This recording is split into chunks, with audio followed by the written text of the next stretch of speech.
Aziz vatandaşlar, Türkmenistan'ın halkı, hazır yurtun içinde bol oturan zatlardan hemmeniyem haber vardır. Hazır yurtun içinde masum ve ölümçülükte oturan, keselçilik köp. Bunları benim çıkıp videoda çıkıp zapis edip aytmama gerek bile yok. Hemmeniyem haber vardır bu zatlardan. Ve inatlaşma koyunlardanı bizlere koşulunlar. Təzələri sizə istəsənizlər də, istəməsənizlər də təzə Türkmenistan qurulub başladı. Təzə proyektlərimiz var. Sapar Iqlimov, Xalmurat Söyünov 2 yaşımızın sayesinde, akıllı bilimli gençlerimizin sayesinde, düşünceli halkımızın sayesinde təzə Türkmenistan'ı kurup başladık.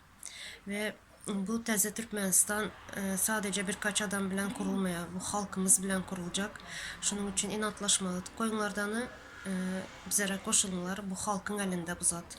Sevdiklerinizi, yakınlarınızı düşünseniz bizlere koşulun. Təzə Türkmenistan'ı el ele bile kuralım. Sağ olun vatandaşlar.